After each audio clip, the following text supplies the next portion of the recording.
नमस्कार, आमी रुमी आपनादेर सबाइके आबारो एकटा नतुन रेसिपिते स्वागत।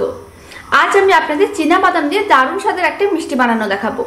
एइभाবে एकबार चीना बादाम दिए मिष्टिगुलो बाड़िते बानिये देखते पारेन, खेते किन्तु भीषण भालो हय। रेसिपिटा शेष पर्यन्त देखार जोन्नो आपनादेर काछे अनुरोध रइलो। आर मिष्टिर रेसिपिटा बाड़िते बानाले आमाके किन्तु कमेंट बक्से जानाते एकेबारेई भुलबेन ना खेये आपनादेर केमन लागलो। आर एइ मिष्टिगुलो आपनारा एकबार बानिये अनेक दिन स्टोर करे राखते पारबेन। तो चलुन दारुण स्वादेर मिष्टिगुलो एखन आमि एकटा भेंगे देखाच्छि केमन हयेছে।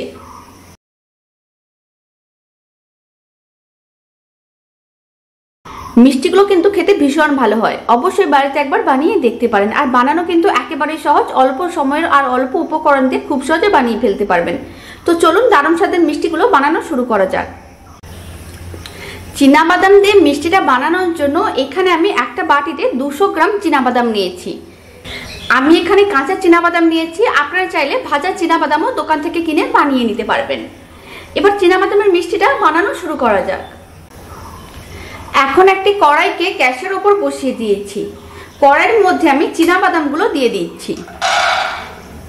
এবার চীনা বাদামগুলোকে মিডিয়াম টু লো ফ্লেমে এইভাবে কন্টিনিউ 4 মিনিটের মতো নাড়াচাড়া করে ভেজে নিতে হবে।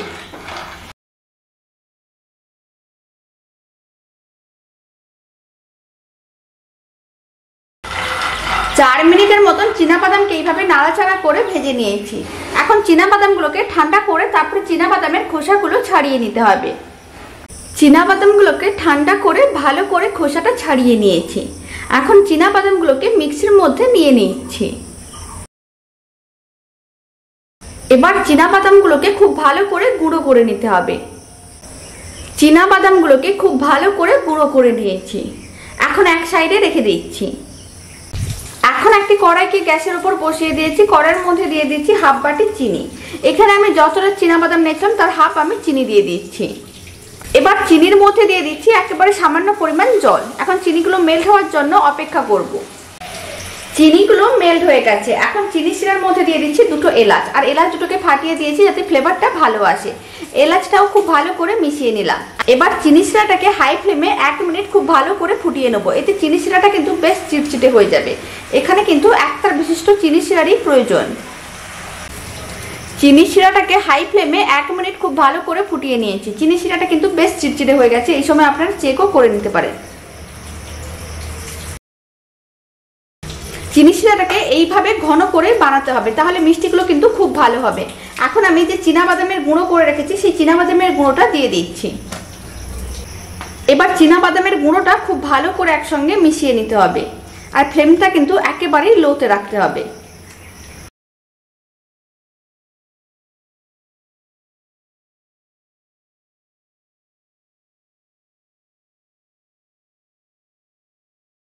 চীনা বাদামের গুঁড়োটা খুব ভালো করে মিশিয়ে নিয়েছি। এখন আমি এর মধ্যে দিয়ে দিচ্ছি 4 চামচ গুঁড়ো দুধ।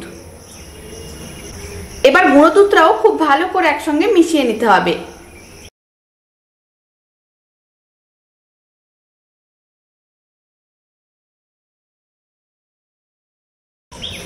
গুঁড়ো দুধটাও খুব ভালো করে মিশিয়ে নিয়েছি। এখন এর মধ্যে দিয়ে দিচ্ছি 1 চামচ ঘি। এবার ঘিটাও খুব ভালো করে মিশিয়ে এইভাবে কন্টিনিউ 3-4 মিনিটের মতো নাড়াচাড়া করে মিশ্রণটাকে ঘন করে আরেকটু শুকনো শুকনো করে নিতে হবে।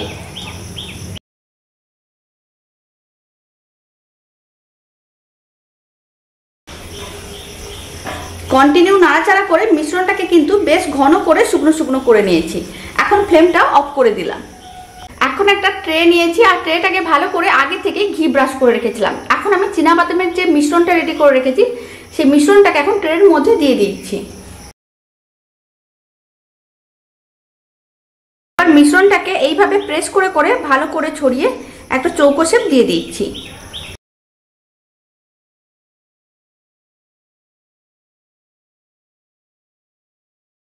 মিশ্রণটাকে এইভাবে একটা চৌকো শেপ দিয়ে দিয়েছি। এখন এইভাবে 30 মিনিটের মতন রেখে দেবো যাতে মিশ্রণটা ঠান্ডা হয়ে যায়। মিশ্রণটা ঠান্ডা করে নেওয়ার পর আমি আপনাদের দেখাচ্ছি। এখন আমি আপনাদের 30 মিনিট পরে দেখাচ্ছি। মিশ্রণটা কিন্তু ঠান্ডা হয়ে গেছে। এখন মিষ্টিগুলো কেটে নিতে হবে। প্রথমে এইভাবে কেটে নিচ্ছি।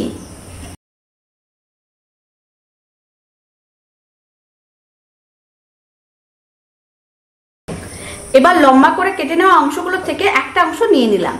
এবার ছোট ছোট পিসে কেটে নিতে হবে আর এইভাবে একটু প্রেস দিয়ে কাটতে হবে।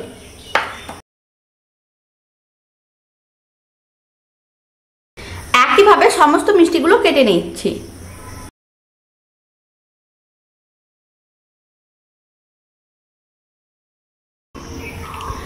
সমস্ত মিষ্টিগুলো একইভাবে কেটে নিয়েছি। মিষ্টির রেসিপিটা শেষ পর্যন্ত দেখার জন্য আপনাদের অসংখ্য ধন্যবাদ। আর এইভাবে একবার চীনাবাদাম দিয়ে মিষ্টিগুলো বাড়িতে বানিয়ে দেখতে পারেন, খেতেও কিন্তু ভীষণ ভালো হয়। আর রেসিপিটা বাড়িতে বানালে কমেন্ট বক্সে জানাতে একেবারেই ভুলবেন না খেয়ে আপনাদের কেমন লাগলো।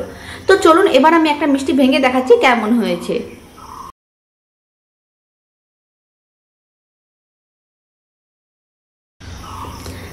মিষ্টিগুলো কিন্তু খেতে ভীষণ ভালো হয়, অবশ্যই বাড়িতে একবার বানিয়ে দেখতে পারেন। আর বানানো কিন্তু একেবারেই সহজ, অল্প সময়ের আর অল্প উপকরণ দিয়ে খুব সহজে বানিয়ে ফেলতে পারবেন। তো চলুন ভিডিওটা আমি এখানেই শেষ করছি। আপনারা সবাই ভালো থাকবেন, সুস্থ থাকবেন। আপনাদের সঙ্গে আবার নতুন রেসিপি নিয়ে দেখা হচ্ছে।